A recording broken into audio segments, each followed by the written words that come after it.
नमस्ते।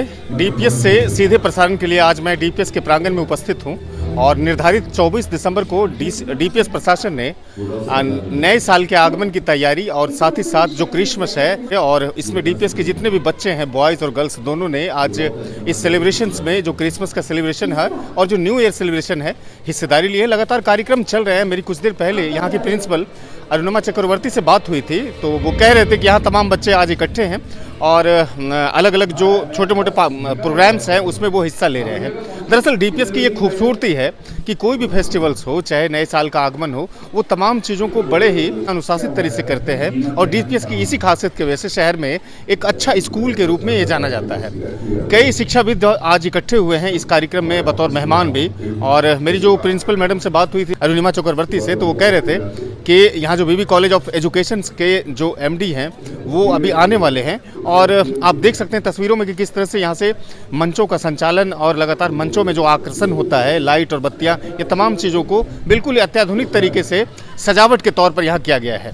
और कहीं ना कहीं बच्चों में ये उत्साह और ऊर्जा देखा जा रहा है कि नए साल के आगमन से पहले बच्चे स्कूलों में आकर के अपने टीचर्स के साथ में और अपने दोस्तों के साथ में सेलिब्रेट कर रहे हैं। हालांकि आज 24 तारीख को यानी कि 11 बजे 11:30 बजे मध्य रात्रि से कहा जाता है कि प्रभु यीशु का जन्मदिन हो जाता है। यूरोप के बेथलहेम शहर में उसकी पैदाइश हुई थी 25 दिसंबर को और उसके बाद ईसाई समुदाय के दुनिया भर में जो फैले हुए हैं उनके श्रद्धालु, वो तमाम लोग क्रिसमस मनाते हैं। हमारे साथ आज एक हमारे खास मेहमान आकिब साहब भी जुड़ रहे हैं और हम इस सेलिब्रेशंस को इनके शब्दों में समझने की कोशिश करेंगे कि आखिर स्कूल में जो इस तरह के सेलिब्रेशन होते हैं, चाहे वो नए साल के सेलिब्रेशन हो, टीचर्स डे हो या फिर क्रिसमस के त्यौहार हो, इसमें बच्चों में क्या कुछ मिलता है इस तरह के सेलिब्रेशन से, कैसा लगता है? सबसे पहले तो सिटीजन टाइम्स के व्यूअर्स को मेरा आने वाले नए साल के लिए हार्दिक शुभकामनाएं। और आज जो ये 25 ऑफ दिसंबर का जो ये एक सेलिब्रेशन यहाँ पर डीपीएस में किया जा रहा है, ये काफ़ी खूबसूरत भी है। और एक जो आजकल हम लोग बात करते हैं इंक्लूसिव एजुकेशन की, तो इंक्लूसिव एजुकेशन का ये एक पार्ट भी है, क्योंकि अगर आप बच्चों के अंदर सर्वांगीण विकास को देखना चाहते हैं, जिसको हम लोग इंटीग्रल डेवलपमेंट की भी कहते हैं, तो इस तरह के जो उनका जो एक ये है सोसाइटी में अपना एक परफॉर्मेंस है, सोसाइटी से लर्निंग होता है या फिर स्कूल से लर्निंग होता है, तो इन सब लर्निंग्स को हम इंक्लूसिव एजुकेशन के तरह देखते हैं। और डीपीएस जो कि एक काफ़ी अच्छा ब्रांड है हमारे पूरे भारत में, और यहाँ पर आज तक जितना भी आज डीपीएस का ब्रांच मैंने देखा है पर्सनली, चाहे वो डीपीएस बोकारो हो, डीपीएस आर.के. पुरम हो, डीपीएस भागलपुर हो, तो इन सब के पास अपना एक स्टैंडर्ड और एक पैरामीटर है जिसको पहले वो फॉलो करते हैं और उस चीज़ पर बच्चों को लाने की कोशिश करते हैं। और उनको बच्चों को जो एक इंक्लूसिव एजुकेशन जिसको एनसीएफ 2005 ने भारत में सबसे क्या कहते हैं पहले इम्प्लीमेंट किया, यहाँ पर जो संशोधन किया है इस पे एजुकेशन सिस्टम में। और अभी जो फ़िलहाल जो नया एजुकेशन सिस्टम 2022 से यहाँ पर भारत में लाने की कोशिश की जा रही है, तो ये स्टेप बाय स्टेप जो एक इम्प्रूवमेंट है जो एजुकेशन सिस्टम में, वो बच्चों को जब तक नीचे से ही यानी कि उनके प्राइमरी एजुकेशन से, फिर सेकेंडरी एजुकेशन से, फिर जो 10+2 के बाद एजुकेशन है, इस एजुकेशन में जो एक ये क्या कहते हैं एक्टिविटीज़ को इन्वॉल्व किया गया है, सोसाइटल इंटरेक्शन को इन्वॉल्व किया गया है, इस तरह के इन्वॉल्वमेंट को जब बहुत अच्छे से उसको बच्चों के अंदर पिरोया जाता है, तो फिर एक कंप्लीट मैच्योर बच्चा जब क्लास 10 के बाद बाहर निकलेगा तो उसको ये पता चलेगा कि हमको दुनिया में जीना कैसे है और इस दुनिया में अपना जितना भी स्किल है उसको यूज़ करना है सोसाइटल डेवलपमेंट के लिए और उसके खुद के फ्यूचर के लिए। And that is I think DPS जो है वो बहुत अच्छे से इनकॉर्पोरेट कर पा रहा है यहाँ पर बच्चों में।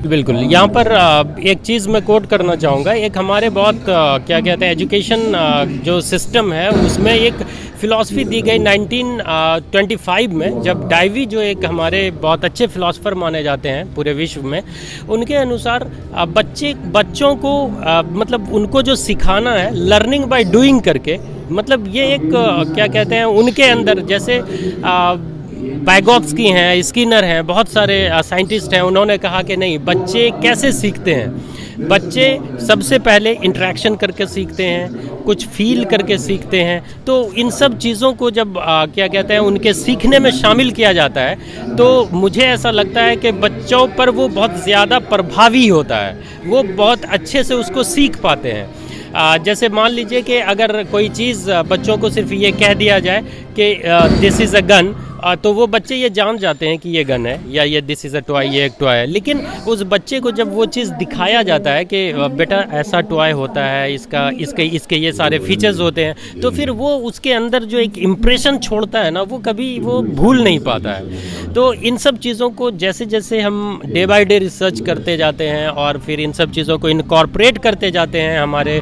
सिलेबस में, हमारे रोज़मर्रा के एक्टिविटीज़ में जो स्कूल में कैरीड आउट किया जाता है, तो इससे बच्चों का जो एक डेवलपमेंटल जो स्किल डेवलपमेंट है वो और निखर कर सामने आता है। तो इसीलिए जितने भी सिलेबसेस हैं, चाहे वो NCERT हो, चाहे वो CBSE हो, ICSE हो या बिहार स्टेट एजुकेशन बोर्ड्स हो, तो उनमें हमेशा टाइम टू टाइम रिफॉर्म ये इसीलिए किया जाता है और इनकॉर्पोरेट किया जाता है ताकि बच्चों को हम और बेहतर दे सकें। देखिए, किसी भी कार्यक्रम का उद्देश्य संवाद करना होता है। बच्चों को इस बात की जानकारी होती है कि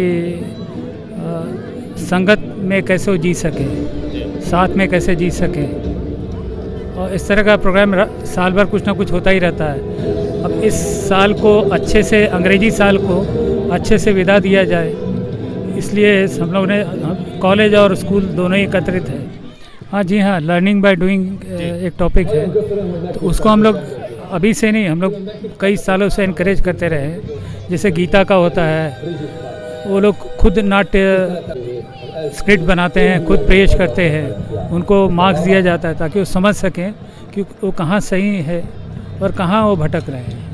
और ये आवश्यक भी है बच्चों को जानने के लिए एक दूसरे को। शुक्रिया सर। प्रिंसिपल मैडम हैं अरुणिमा चक्रवर्ती, DPS की प्रिंसिपल हैं, वो बहुत ही अनुभवी हैं। हर साल कोई भी ऐसा प्रोग्राम नहीं होता है जहां DPS कार्यक्रम नहीं करते हैं।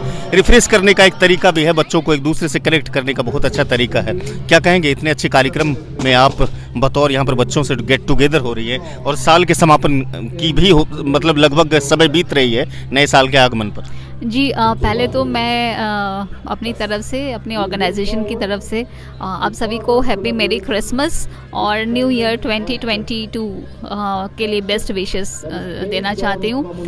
हम ये कार्यक्रम राउंड द ईयर कराते हैं बिकॉज हम बिलीव करते हैं कि हम एजुकेशन में लर्निंग जो होता है it can only come by doing. तो आप वैसे प्रोग्राम से बच्चे को पार्टिसिपेट करते हैं। आप देखे होंगे इसी छोटे प्रोग्राम में आप देखेंगे कि हमारे नर्सरी के बच्चे भी आए हुए हैं एंजॉय करने के लिए, क्योंकि इसमें जो इन्होंने अपना मूवीज़ देख रहे हैं वहाँ पे, फिर इसका वो एनालाइज करते हैं, फिर इसके बारे में बोलते हैं। तो इसमें क्या होता है कि एक रोट लर्निंग पे एजुकेशन खाली नहीं होना चाहिए। Education should be based on your application, no. हम एजुकेशन अभी ग्लोबल सिटीजन की तरफ जाना है तो उसमें एप्लीकेशन बेस्ड लर्निंग होना चाहिए। सो एप्लीकेशन बेस्ड लर्निंग तभी होगा जब हम किताबों से बाहर एजुकेशन को with nature, in sync with the nature लाएंगे, और ये हमारी प्रयास होती है around the year and year by year. Thank you madam. तो ये आपने प्रिंसिपल मैडम अरुणिमा चक्रवर्ती और साथ ही साथ राजेश श्रीवास्तव को भी आपने स्टूडियो को हम करते हैं। धन्यवाद।